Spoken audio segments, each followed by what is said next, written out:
A FCJ Venture Builder apresenta o podcast Inovação na Veia. Seja muito bem-vindo. Eu sou Mariela Parolin e estarei com você nessa jornada, que conecta boas conversas, pessoas interessantes e temas importantíssimos sobre o ecossistema de inovação e tecnologia. Vamos lá, pega o seu café e vem comigo. Eu tenho certeza que você vai gostar do assunto de hoje. Toda vez que você vai tomar café, aquele cafezinho cai bem? Sei que às vezes, não sei nem se você gosta de café, mas todo mundo sabe que eu amo café. E mesmo amando café, tem dia que não desce tão redondinho mais, e principalmente depois da bariátrica. E por falar em cirurgia bariátrica, quem está aqui hoje é o Dr. João Sucupira, que é o cirurgião do aparelho digestivo, cirurgião que faz muita cirurgia bariátrica, que é de João Pessoa, conheci pelas redes sociais pela qualidade do trabalho dele. E como que a inovação e tecnologia auxiliam em todo esse processo cirúrgico? Por exemplo, na cirurgia bariátrica, que eu vou falar porque quem está aqui acompanhando Inovação na Veia sabe, né, da relação com a cirurgia. Antigamente, eu não sei quantos anos atrás, o Dr. João vai poder falar, era uma cirurgia que abria tudo. Hoje, os meus cortes são minúsculos. E os que sobraram, né? Porque depois da abdominoplastia, então sumiram esses cortes, eu estou tentando achar. E nem quero saber, doutor João, deixa quietinho ali. Mas muito obrigada por estar aqui hoje. Por favor, se apresente, conta um pouco da sua história para a gente poder falar mais de inovação e tecnologia nas cirurgias. Perfeito, Mariela. É bom estar aqui com você. Obrigado pelo convite. Calhou da gente estar junto aqui hoje em São Paulo. Exato. Né? Bom, eu sou nascido em João Pessoa, na Paraíba.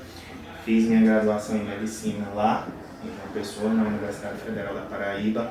Depois fiz a minha escola de cirurgia no Rio de Janeiro, no Hospital de Ipanema. Fiquei lá por 8 anos e voltei à Paraíba para oferecer aí aos paraibanos o que eu aprendi. E já queria ir para o aparelho digestivo ou fez a cirurgia geral para depois... Eu queria cirurgia. E aí, no primeiro momento, não tinha muita noção do que fazer. E por um acaso, o hospital que eu trabalhava no Rio era um hospital que fazia cirurgia bariátrica no SUS. E aí acabou que eu me interessei. É um processo que muda a vida de muita gente, né? Muda de verdade. Exato. Então, me agradou não só a cirurgia, mas o que acontece depois da cirurgia. É um paciente que dá trabalho, mas eu acho que é compensador. Entende? Como que aproveitando o gancho dessa questão da bariátrica, ela começou com uma cirurgia que você abria completamente o abdômen. Sim. A cirurgia bariátrica começa em torno de 60 anos, tá? E é uma cirurgia que era, sobretudo antes, para pacientes muito, extremamente graves, aqueles pacientes que tinham o IMC muito alto. O IMC é aquele índice que a gente usa para avaliar o grau de obesidade, né? Aqueles pacientes que a gente não conseguia tratar com dieta. E aí a cirurgia começou da maneira convencional, né? Abrindo as barrigas. E aí houve uma primeira revolução aí nos anos 90 na cirurgia, que é a cirurgia laparoscópica, né? A cirurgia por vídeo, que a gente consegue diminuir o trauma, a gente consegue que o paciente volte à vida normal mais rápido, consegue que ele tenha menos dor. E aí depois tem uma segunda revolução aí na medicina há uns 10 anos atrás, que é a cirurgia robótica, né? Que faz com que o cirurgião tenha mais vida útil, porque ele opera de um console e quem opera na verdade no paciente é um robô, e que dá mais agilidade, mais precisão nos movimentos, e a gente consegue com a cirurgia robótica fazer certos movimentos que na cirurgia laparoscópica a gente não consegue. E agora está surgindo a quarta revolução na cirurgia, né, que são os softwares que a gente consegue, por exemplo, sobrepor a imagem do paciente com a imagem do exame e localizar um tumor com muito mais precisão, evitar lesionar uma artéria, porque a gente vê a anatomia sem estar vendo efetivamente na hora da cirurgia por onde ela está passando. Então a gente tem muito mais recursos hoje para tratar com precisão o paciente para fazer cirurgias muito mais elaboradas, seguras, rápidas, menos invasivas do que antes. É quase um metaverso isso aí. Quase. O metaverso hoje ele já tem aplicação na medicina, sobretudo na área educacional, porque a gente consegue fazer com que a pessoa que está em aprendizado tenha uma vivência realística de procedimentos, de coisas que a gente muitas vezes precisava do paciente vivo para fazer e com menos risco. Então, o metaverso também já funciona, né? Eu não sei ainda que aplicação ele vai ter na cirurgia em si. Que interessante. Eu sou fonoaudióloga por formação e tive aula de anatomia. Eu fico imaginando se anatomia, neuroanatomia, fisiologia, histologia, né? Tudo isso que a gente vê lá ali na base, se o metaverso já existisse naquela época, como seria agradável, né? Como seria ter essa visão real Porque aí você vai ver o funcionamento, você vai ver a localização, deve ser muito incrível. Então, eu acho que o que é incrível no metaverso é que quando a gente estuda anatomia no livro, muitas vezes a figura não corresponde exatamente Sim. ao que é real, né? E esses modelos que existem hoje de computação gráfica fazem com que a imagem seja perfeitamente realística, né? Então, eu recebo estudantes que hoje em dia estudam em faculdades que têm modelos de borracha, enfim, aquilo Sim. ali não é tão real, na verdade Sim. não é nada real. E aí a estudante veio me perguntar por que a vesícula não era verde, porque no boneco de borracha era verde, a pessoa não é.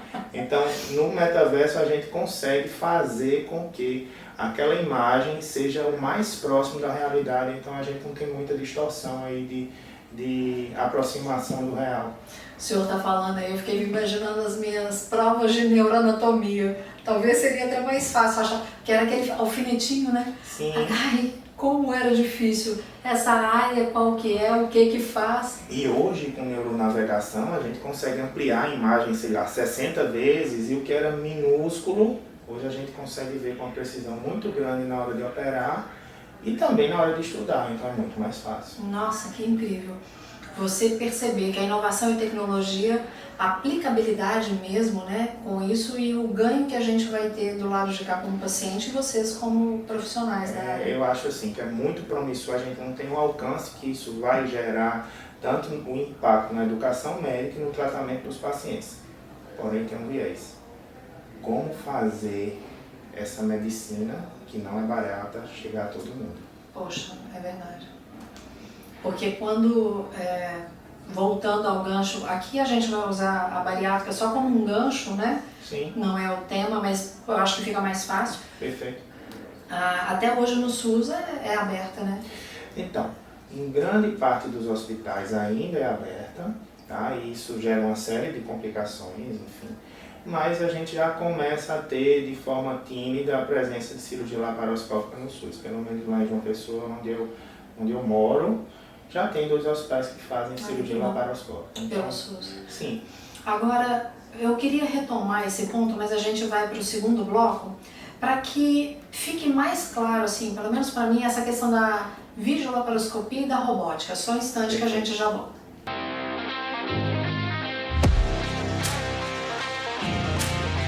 Doutor João, a questão então da videolaparoscopia e a robótica. Perfeito. Qual a diferenciação delas e como hoje elas agem, como essa inovação e essa tecnologia vem para a cirurgia e quais são os benefícios além, claro, do que a gente está falando aqui de vocês como médicos terem como que o senhor disse? Uma vida útil. Uma vida útil. Exato. Uma vida útil. Então vamos lá.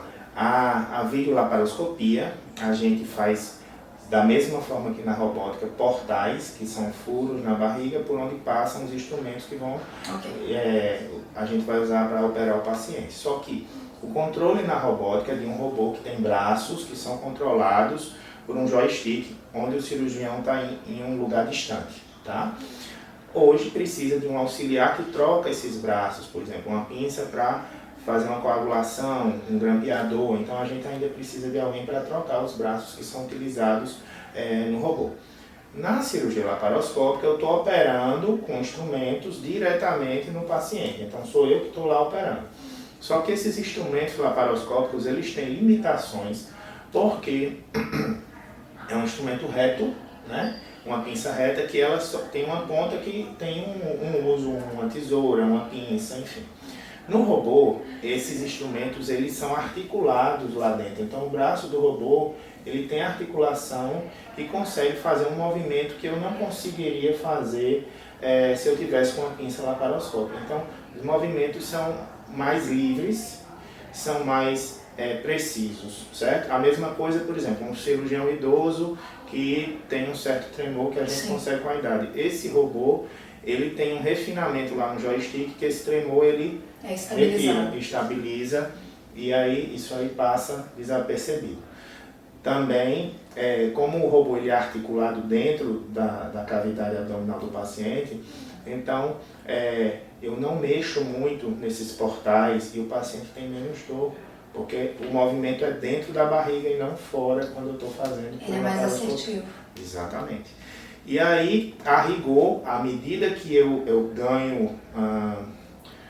ganho experiência na cirurgia robótica, essas cirurgias vão sendo muito mais rápidas também. Quanto mais rápida a cirurgia, menor o trauma cirúrgico, menor dor, mais rápida a recuperação, tá?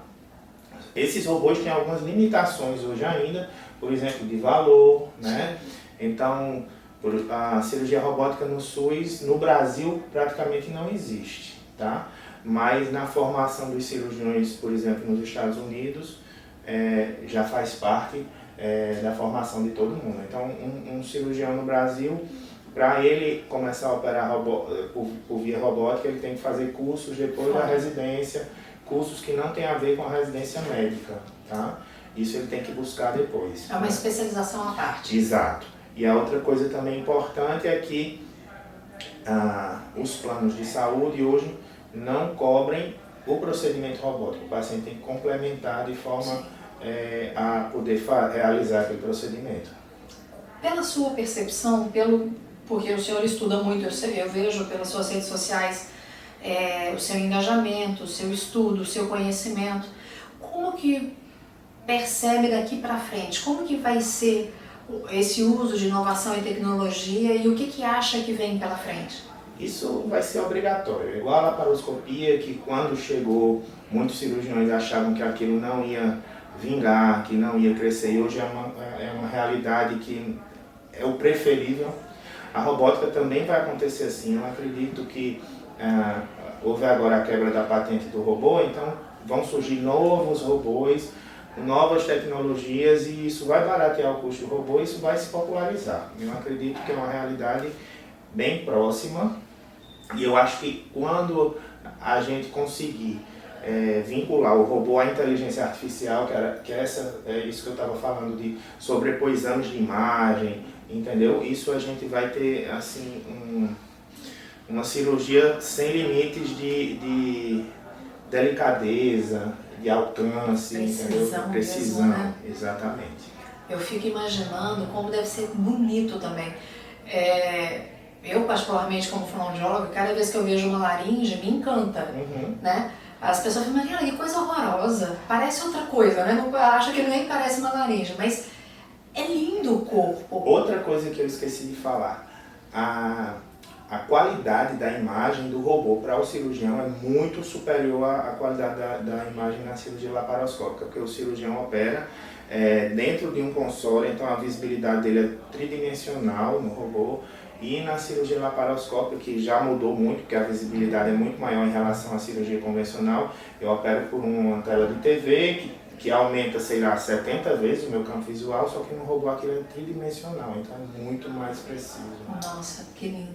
E deve ser lindo ver, né? Sim, e você vê realmente, claro, você entendendo a fisiologia, da anatomia e vendo aquilo ali deve dar uma sensação de filme. E é muito confortável, porque você opera sentado, opera descalço, entendeu? Você não, como não tem contato com o paciente, você não precisa se degemar para operar, você está longe ali, pode parar, tomar um copo d'água, e isso na cirurgia laparoscópica ou na convencional, isso não existe, né?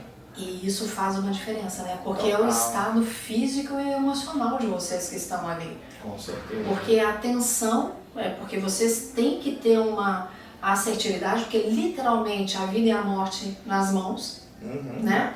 Quando você começa uma cirurgia, você tem que terminar. Você não Exato. pode parar ela e depois recomeçar em outro horário, né? Então, é muito mais seguro, inclusive. Ótimo. Seguro.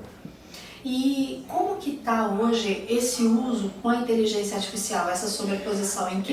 Como que Então, hoje está chegando?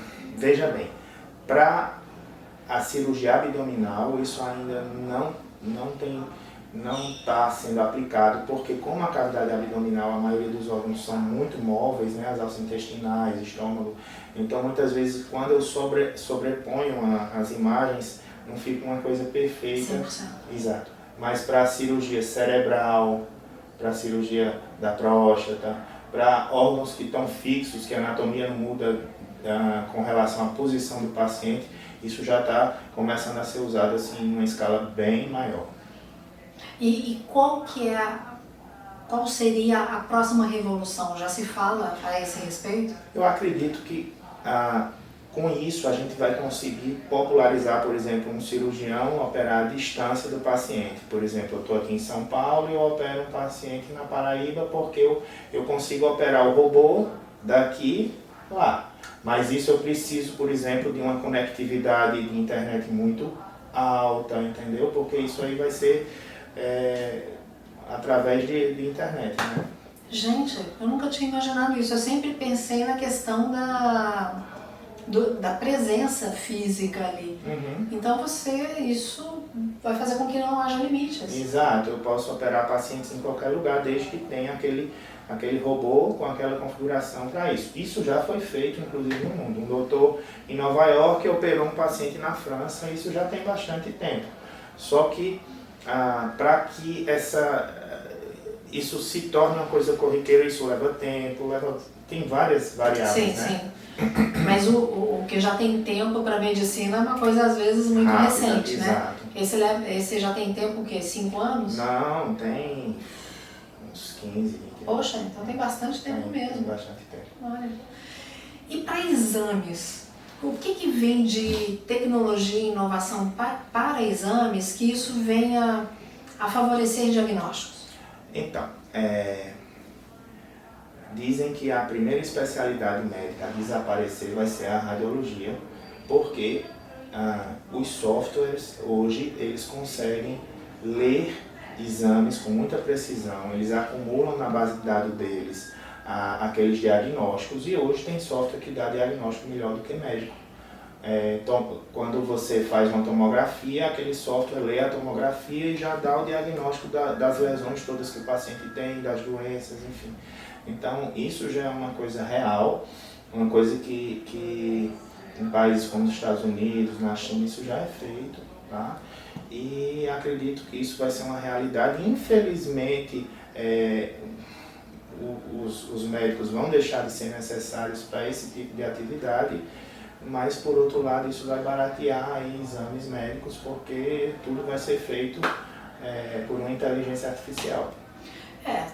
Se num primeiro momento vem a questão de não ter o profissional médico naquela função, mas não sei, eu posso estar falando uma besteira, me perdoe por isso. A partir do momento que há outras possibilidades, né, dentro da área que talvez possa ser semelhante, não sei. Mas a gente sabe que quem ama vai querer fazer aquilo. Com certeza. Mas na verdade eu acho que em alguns lugares isso vai demorar mais a chegar do que outros, né? Mas é uma realidade que parece bem próxima. Porque com a inteligência artificial desenvolvendo da forma como vem desenvolvendo isso, essa análise ela vem pela inteligência artificial, né? Exato. Ela vai ser treinada, quanto mais diagnósticos ela forem colocados para ela, mais ela vai aprendendo e assim... E aquilo vira uma base de dados única, né? Então aquilo ali só acumula conhecimento, não é, por exemplo, como o ser humano que você chegou hoje para começar a estudar radiologia e você começa do zero. Aquilo não, aquilo ali você vai juntando uma base de dados da Alemanha, com a do Brasil, com a da China, e aí se torna como é que eu vou falar? Uma base de dados muito mais versátil, né? E fidedigna, né? Com certeza. E muito mais fidedigna. Agora, pelo seu ponto de vista, o que você gostaria que ainda tivesse? O que iria ajudar você como médico com uma inovação em tecnologia? Você tinha um sonho assim, poxa, eu queria que tivesse uma inovação nessa área, ou já tem algum respingo e assim, olha, quando isso tiver vai me ajudar muito? Não isso, mas eu vou te falar uma coisa. Eu não sei até que ponto uma inteligência artificial vai ser humanizada. Você fez cirurgia bariátrica. Sim. Eu acho que, por exemplo, a humanização para o paciente bariátrico é uma coisa essencial. Sim. Você está junto do médico, você precisar... Aliás, o paciente precisa do médico toda hora. Hoje, agora são 2 da tarde, mas já falei com vários pacientes meus hoje. E de que forma essa inteligência artificial vai interagir com uma pessoa que tem necessidades emocionais também. Eu acho que o verdadeiro médico ele volta à humanização. Eu acho que isso é o que diferencia o médico hoje, não só o conhecimento acumulado. É a forma que você aplica aquilo ao paciente, individualiza aquilo para o paciente. Eu não sei até que ponto essa inteligência vai fazer isso, entendeu? Eu acho que cada um vai ter o seu espaço, pelo menos é onde eu enxergo. Na parte, por exemplo, dessa de diagnóstico é incrível. Incrível. Né? Para a cirurgia também eu acho que vai ser muito bom. Também para a nanotecnologia de medicamentos hoje que vão ter, que vão chegar especificamente a uma área do corpo e não aquela medicação que você toma e se espalha de forma sistêmica e aí você tem tanto um efeito benéfico quanto maléfico. Então, isso também na tecnologia, na nanotecnologia, isso aí vai ser possível. Então, a gente tem várias aplicações. Alguém podia criar para o bariátrico assim, uma boa dose de colágeno, que seria muito bom. Bom. Mas eu acho que a atividade física aí nesse caso, ninguém vai substituir. Mas você falou isso, eu lembrei de uma coisa recente. Eu estava conversando com um colega meu neurologista, neurocirurgião, e ele falou que estão criando um chip que causa impulsos nervosos, você coloca no cérebro para atuar no centro da fome e diminuir a fome. É tipo uma cirurgia bariátrica no cérebro. Já começaram a fazer isso aí também, tá? Bom, se a gente... Talvez aí eu fique sem emprego. Eu duvido, porque eu acredito que o meu marido mesmo brinca, ele fala assim, Mariela, você não operou o estômago, você operou foi o seu cérebro. Porque a gente tem que mudar a mentalidade. Então, talvez isso aí seja um complemento, até para que não tenha reganho. Pode ser que sim. Né? Para que não tenha todas essas outras complicações que a gente vê, no meu caso que eu vejo os comentários, né? E que diariamente eu faço o meu esforço para que não aconteça comigo. Mas, voltando à questão, eu entendo assim que cada um vai ficar no seu quadrado, porque essa questão da humanização, ela é tão fundamental. Eu estava conversando, antes do senhor chegar aqui, eu estava conversando com um amigo que eu apresentei, e aí a gente estava falando isso assim, da importância que é você manter relacionamentos, você manter contatos, né? Como é bom, por exemplo, eu poder te mandar uma mensagem, me apresentar e o senhor me responder. Com certeza. E aí a gente vai se conhecer, vai trocar experiências, eu vou falar o meu lado, você vai falar o seu. Surgiu a oportunidade desse podcast. E como é bom o contato. Porque casualmente eu estou aqui junto de você, né? E a gente está se falando. Aliás, a pandemia fez a gente sentir falta do contato. Eu ia dizer isso. A gente ficou um tempo distante, a gente conseguiu fazer realmente mais coisas à distância, isso também é bom, né? Porque isso, de certa forma, aproxima também as pessoas, mas o contato físico é muito importante. A gente entendeu que esses dois lados devem coexistir, vai ser híbrido mesmo. E aí eu entendo que nessas inovações e tecnologias na medicina, me dá a sensação de que também vai, eu não sei se o nome seria isso, híbrido, né? Ainda vai precisar, e eu fico pensando assim, será que a gente vai retomar aquela parte daquele médico que era quase que o médico da família, que trazia aquela atenção diferenciada.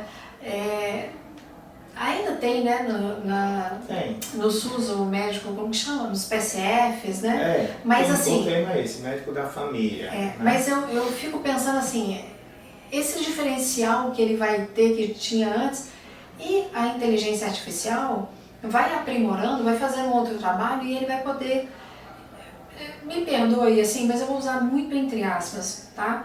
Ele vai ser humano. Né? Vai ser cada vez mais humano o médico. Sim. Trazer cada vez mais essa humanidade. Eu vou usar um exemplo, que eu trabalhei 4 anos no hospital de câncer, em cirurgia de cabeça e pescoço, como fonoaudiólogo, né? E a gente, às vezes, por causa da dor que a gente vê no paciente, a gente fica... blindado. Pra gente não sofrer. Exato. Não é isso que acontece? Então, talvez a gente vai poder... Não sei, eu estou pensando se dedicar melhor e transpor essas barreiras. Exato, eu acredito nisso. Sabe? Porque às vezes eu fiquei 4 anos nesse hospital e às vezes para não chorar na frente do paciente eu tinha que me fechar. Sim. E aí às vezes eu assim, poxa, você é tão fria, não é, porque tem que... porque aquilo é o seu dia a dia, senão aquilo ali acaba lhe adoecendo também, né? Exatamente, e você tem que tratar, né? Exato. E quando eu fico imaginando uma inteligência artificial que vem para complementar esse trabalho, eu fico imaginando em diagnóstico que a gente pode ter ganho de diagnóstico, eu fico assim encantada com isso. Sim. E com toda sinceridade, eu fico morrendo de vontade de ver isso atuando, sabe? Então, a gente consegue, por exemplo, no caso da cirurgia digestiva, calcular melhor, por exemplo, o volume de um estômago que foi operado, entendeu? A passagem de um alimento do estômago para o intestino. A gente consegue também ver coisas associadas ao movimento, que hoje em dia na radiologia a gente só tem uma noção estática, mas a gente hoje também consegue calcular volumes que a gente não conseguia calcular antes com a radiologia, antes dessa anatômica e fisiologicamente. Fisiologicamente também. É muito legal isso. Doutor João, eu só tenho a te agradecer por trazer essas considerações a respeito de inovação e tecnologia na medicina. E, por favor, fique à vontade para deixar seus contatos. Quem quiser conhecer mais sobre o seu trabalho, fique à vontade. É isso, é um prazer falar com você e falar de um tema que eu não falo de forma corriqueira, tá? Quem quiser me achar, meu Instagram é @Dr. João Sucupira.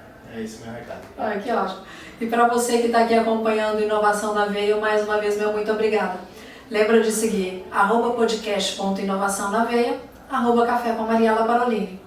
No próximo episódio a gente está aqui com mais assuntos interessantes sobre inovação e tecnologia. Um beijo e Deus te abençoe. E aí, gostou? Então segue, porque cada conversa traz mais novidades e entrevistados com expertises inspiradoras. Aproveita e compartilha também, porque eu tô te esperando para mais um café no próximo episódio. Até lá!